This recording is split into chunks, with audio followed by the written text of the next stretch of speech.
Let's not kid ourselves to believe that prisons rehabilitate anyone. They don't. Rehabilitation occurs when they come out. I think it's important for the federal government to recognize the value of investing in housing for people coming home from prison. It's good to have a place to go to because the only thing else for them is a return back to what they know, which is the same thing that got them into prison in the first place. So if we can capture them just as they're exiting the criminal justice system, put them into safe, stable housing, and then engage them in a myriad of other services, they're able to get into treatment, turn their lives around. It's going to be a short-term investment for long-term payoff.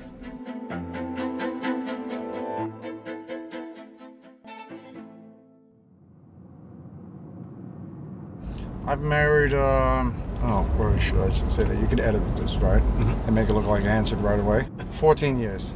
I've been with her 17 years, so I'm very lucky in that respect. And like I said, unfortunately, I put her through hell. So I was arrested over 60 times. It was either the possession of drugs, possession of drug paraphernalia, the sale of drugs, robbery or petty theft, or something that I was doing in the pursuit of drugs. Pretty much right here was where I was dropped off many times on the bus upon release from Rikers Island. What I found when they dropped me off at about 4 or 5 in the morning was the drugs, the prostitution, and just the environment was exactly what I was running from. The majority of the time I wouldn't make it too much further than this, you know. I'd get drugs here, I'd get high, and then I would go back to where I traditionally robbed and stole. And it would be a matter of time before I'd be back in jail.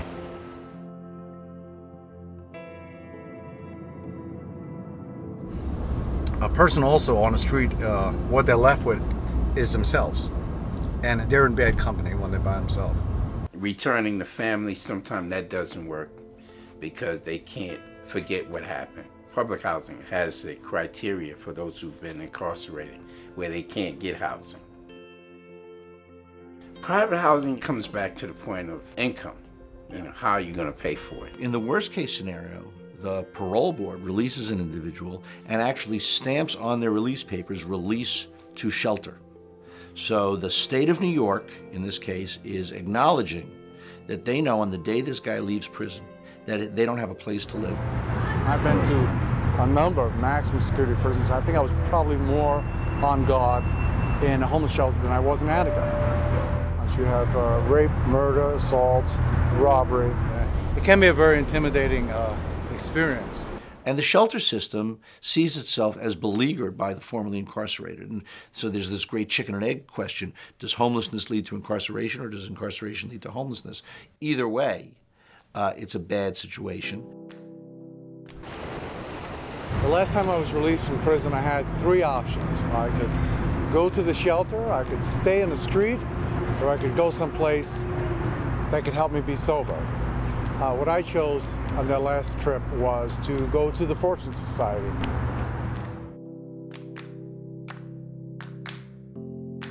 We ventured into housing as an agency 10 years ago by purchasing a building in Harlem. The Fortune Academy, which we refer to as the Castle, it's a Gothic structure, and created transitional housing for people coming out of jail and prison so that they had that stabilizing factor so they could engage in our other services, whether it be drug and alcohol treatment, mental health services, employment services, working on getting their GED. I'm convinced that where a person lives upon release makes a big difference. You think about it, if you don't know where you're going to rest your head at the end of the day, it's hard to really engage in any of Fortune's other services. In our housing unit, it's where we work most deeply with clients, right? You're literally living with these clients.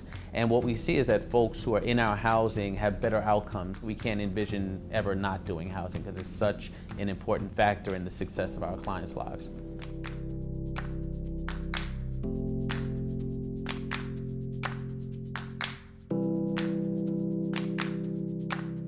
We have about 60 slots in the castle, and the line to get into that housing is down the block and around the corner. So obviously we're nowhere near meeting the need.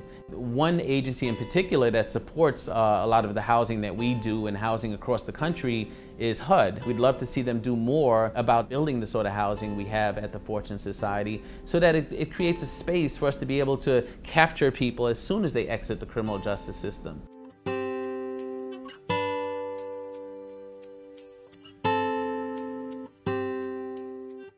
goal is not to house them forever, but to ultimately transition them into a productive, law-abiding life in which they are self-sustaining, living on their own, paying their own way in an apartment of their own.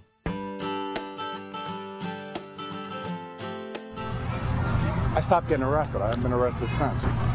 So this is it. I've been here actually for, in 2 days it'll be a year.